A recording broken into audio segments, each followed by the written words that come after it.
So I just yoinked a German Shedder. I just have a German Shepherd now, so that's cool.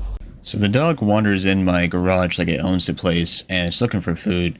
Walks up to everyone just fine. And I'm like, maybe the neighbor lost their dog, so I go to the neighbor and I tell him, hey, you have a beautiful dog. And they looked at me like, the fuck are you talking about? And they're like, thanks, I guess. This did not belong to them. It actually was a stray.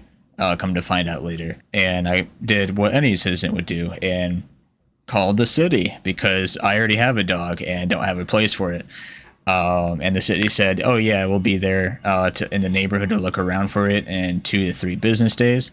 And you're not obligated to do this, and it would be nice if the dog was in an entrapped area already, so that way it's easier to get them. And I was like, okay, yeah, sure, you can go fuck. So the dog followed me into the backyard, so that's nice. And I fed and watered it. And then I said, you know what, everyone in my household is okay if I wanted to keep it, so hippity hoppity. Enter stage problem 1. I already have a dog. A small one at that. German Shepherds are not the greatest breed when it comes to meeting other dogs. So I brought the German Shepherd and the smaller dog out in the backyard so that way they could have an environment where they felt like they had the opportunity to run if they wanted to. After a while of them barking at each other for a while, I eventually got them into a state where they can be around each other without any skittish behavior. And eventually they just kind of sat there and chilled with each other, giving each other plenty of licky licks. I ended up naming the German Shepherd Perdita. This is Latin for lost. Now the second issue is going to be territory. Let me explain.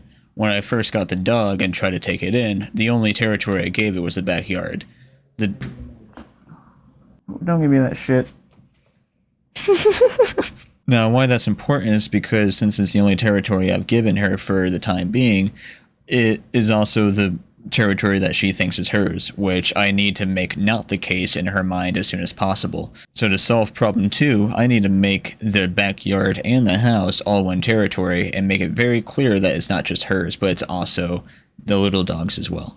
Since they're already now comfortable with each other, I continue to go ahead and make sure that they're only sharing the same space no matter what, and that they can always have access to each other as well. So now Perdita is in the house, and knows exactly where the little dog is staying in her room, but knows not to go in there. And that's the same with the little dog as well. The little dog now knows where Perdita is, but also doesn't go in her room. When I take them outside, I tend to take them both outside, and then I take them in together as well.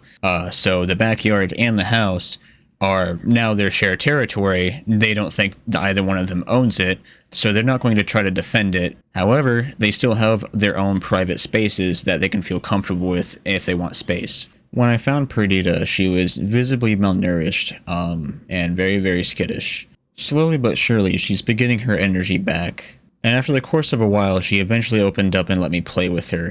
Did a little roughhousing. She doesn't chew on any of the toys I give her. She actually doesn't chew on anything. She doesn't really have a whole lot of play in her. She just kind of mopes, which is really unusual for her breed because this is a working dog.